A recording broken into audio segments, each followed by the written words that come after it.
Reading The Year of Miss Agnes by Kirkpatrick Hill, and we're on chapter 2.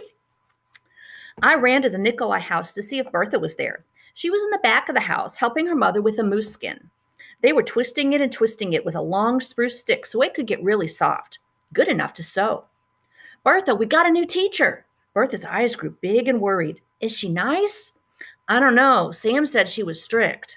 Bertha dropped the stick and we ran, even though her mother was yelling at her to get back. We ran to the teacher's cabin and then stopped short in the dusty road.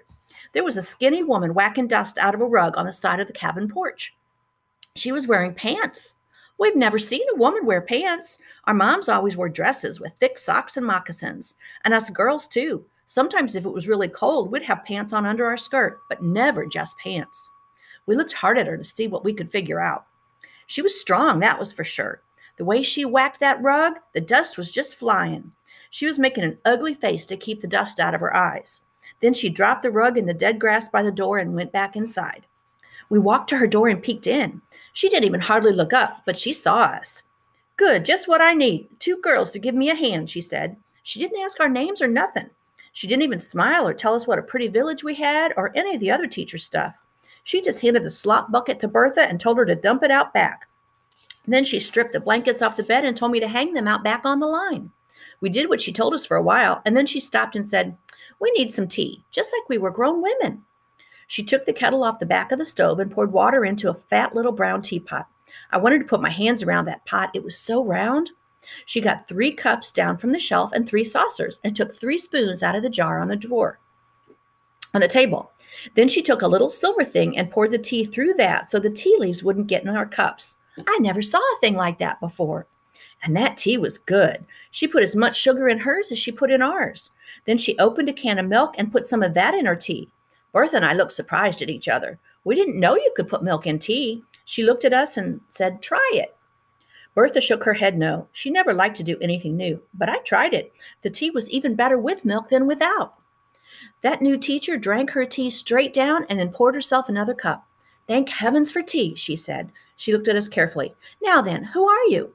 She had a funny way of talking, not like us, more short-like each letter made a hard sound.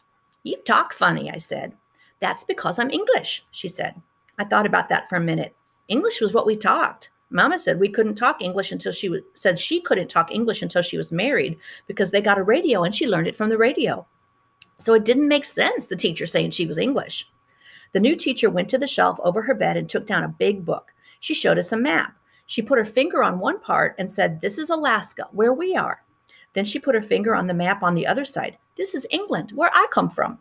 Her finger covered the place, it was so small. She looked at me and said, "The people from England are English." "Oh," I said. "And the language we speak is called English as well." "Oh," I said again. I think she could tell I was still a little mixed up because she said, "The English that we speak in England sounds different from the way you speak English here, but it's the same language." "Oh, yeah," I said, and this time I knew what she meant, like how you can tell when someone's from Nulato or Hughes just because they say their words different. "My name is Agnes Sutterfield," she said. "What are your names?" "This is Bertha," I said, "Bertha Nicolai. She's really Bertha John, but Jake and Annie adopted her from her real mom, Sally John, because Sally had too many kids already. Sally lives at Allakaket." The new teacher looked at Bertha. "I know your real mother," she said. "You do?" We were very surprised. "I taught at Allakaket a long time," she said. "And what's your name?" "Fred," I said. "Fred," said the new teacher. I could still see she was waiting for something else. "Frederica, really," I said. "There's this old man who ran a store when my dad was little. Dubin, that's his name. Frederica was his mom's name. He told my dad to name me that when my dad was just a little boy. 'You name one of your daughters Frederica,' he told him, and my dad did." "Oh," she said, and she smiled. "Dubin." "You know him too?" asked Bertha. "Oh, no, he was gone long before my time, but I heard a lot about him." Then she looked and the look she had made me wish she'd tell us about Dubin, but she stood up suddenly and said, "Well, you girls have work at home, I'm sure. I'm going to finish here and start at the school. Be sure to be there tomorrow at 9. We have a lot of catching up to do." Bertha went back to help her mom, and I went back to the store to see if Sam was still there. If I was helping in the store, he'd always buy me a candy bar. He'd already gone, but old man Anderson was talking to some of the men. Barney Sam and his big boy George and Clayton Malamute and them. They were buying shells for their guns and other stuff they needed to go hunting.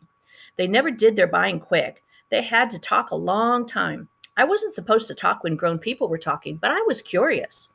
Jack, I said to Old Man Anderson, do you know our new teacher? Oh, yeah, he said. That's a good one. Agnes Sutterfield. She's been in the country a long time, up in Alcacat. They like her a lot up there.